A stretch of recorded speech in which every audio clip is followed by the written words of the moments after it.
चलिए खैर, तो कंटिन्यूटी समझने के बाद मैथ्स का एक और इम्पॉर्टेंट कॉन्सेप्ट हम समझने जा रहे हैं। क्या?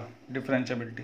इसको समझने के बाद जब आप डिफरेंशिएबिलिटी के सवाल करेंगे तो आपको सवाल करते समय आपके अंदर एक कॉन्फिडेंस होगा कि आपको इस चीज़ के बारे में पता है। ठीक है, तो बड़े ध्यान से आज के लेक्चर में डिफरेंशिएबिलिटी को समझने की कोशिश करिएगा। क्या होती है? A function is differentiable at any point if there exist a unique tangent at that point. ये वाला जो इफ़ है, ये वो इफ़ नहीं है जो इंग्लिश का इफ़ होता है ना, ये वो नहीं है। IFF है। इसका मतलब होता है इफ़ एंड ओनली इफ़। ठीक है, इसका मतलब क्या होता है? If and only if. तो अभी मैं समझाऊंगा इसका ढंग से आपको मतलब। तो कोई भी फंक्शन डिफरेंशिएबल होगा किसी भी पॉइंट पर तभी जब उसकी क्या होगी, एक यूनिक टेंजेंट होगी उस पॉइंट पर। मतलब कि एक ही टेंजेंट अगर होगी फंक्शन की तभी हम उसको डिफरेंशिएबल कहेंगे, और अगर एक से ज़्यादा टेंजेंट हुई तो हम उसको डिफरेंशिएबल बिल्कुल भी नहीं कह सकते। आसान भाषा में आप ऐसे समझें कि किसी भी फंक्शन को आप डिफरेंशिएबल तभी कह सकते हैं जब आप उसका ग्राफ बनाएं और उसमें सिर्फ आपको एक ही टेंजेंट दिखाई दिए एक दिए गए पॉइंट पर। इसको हम इन दो ग्राफ की मदद से आसानी से समझ सकते हैं। जैसे कि अगर मैं इस ग्राफ की बात करूं, ये एक फंक्शन का ग्राफ है। मान लो कि ये f(x) का ग्राफ है। ठीक है, f(x) = y एक फंक्शन है, उसका ग्राफ है। तो ये पॉइंट P मैंने ले रखा है। अगर मैं इसके ऊपर टेंजेंट ड्रॉ करूंगा तो एक ही तो टेंजेंट आएगी, एक से ज़्यादा तो नहीं आएगी। तो इसका मतलब हम इस फंक्शन को डिफरेंशिएबल कह सकते हैं। लेकिन दूसरी तरफ एक ये भी है। अब अगर पॉइंट P पर हम इसकी टेंजेंट ड्रॉ करते हैं तो एक टेंजेंट तो इस तरीके से आएगी, ठीक है, और दूसरी जो टेंजेंट है वो इस तरीके से आएगी। तो इस फंक्शन की कितनी टेंजेंट आ गई? दो टेंजेंट आ गई, यूनिक टेंजेंट नहीं है।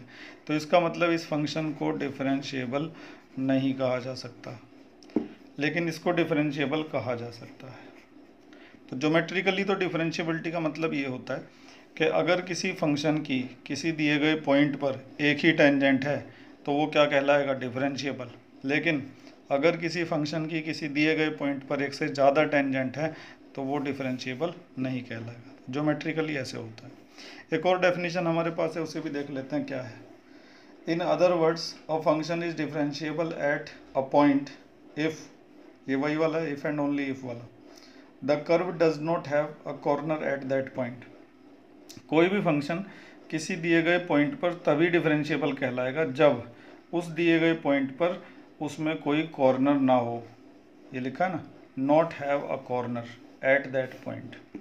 अगर उस कर्व में उस दिए गए पॉइंट पर कोई कॉर्नर नहीं है तो हम उस कर्व को या फिर उस फंक्शन को, जिसका भी वो कर्व है, उसे डिफरेंशिएबल कह सकते हैं। तो आप ये कर्व देख रहे हैं, इसमें ये दिया गया पॉइंट है, यहाँ पर आपको कोई कोना दिखाई दे रहा है? नहीं दिखाई दे रहा। लेकिन इस कर्व को भी देखो, दिए गए पॉइंट पर कोना मिल रहा है कि नहीं मिल रहा? तो आसान भाषा में ऐसे समझो कि अगर कोना दिखाई दे जाए तो डिफरेंशिएबल नहीं है दिए गए पॉइंट पर, और अगर दिए गए पॉइंट पर कोई कोना नहीं दिखाई दे रहा, कॉर्नर नहीं है, तो वो डिफरेंशिएबल होगा। तो कोना है तो डिफरेंशिएबल नहीं, कोना नहीं है तो डिफरेंशिएबल है।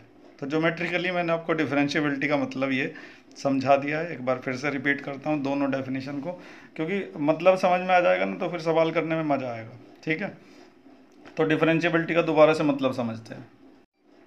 तो डिफरेंशिएबिलिटी का क्या मतलब होता है? किसी दिए गए पॉइंट पर अगर सिर्फ एक ही टेंजेंट है तो कहेंगे कि वो फंक्शन क्या है? डिफरेंशिएबल है। ये रहा दिया गया पॉइंट, इस पर सिर्फ एक ही टेंजेंट है।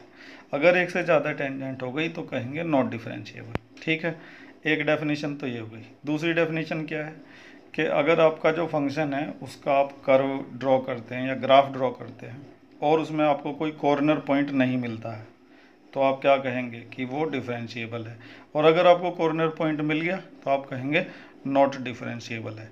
तो ज्योमेट्रिकली इसका मीनिंग समझने के बाद अब हम इसका फार्मूला ड्राइव करते हैं। डिफरेंशिएबिलिटी का जो फार्मूला होता है वो, क्योंकि सवालों को करने में फार्मूला ही हमारे काम आएगा। तो चलते हैं अगले पेज पर। उम्मीद है कि सब समझ में आ गया होगा, और अगर कुछ कमी रह गई है तो कमेंट्स में ज़रूर लिखा करें ताकि अगली वीडियो में उसका सुधार किया जा सके। और कोई प्रॉब्लम भी आती है तो भी आप मुझे कमेंट्स में लिख सकते हैं या फिर मुझे व्हाट्सएप मैसेज भेज सकते हैं मेरे नंबर पर। डिस्क्रिप्शन में मैंने नंबर दे रखा है, ठीक है।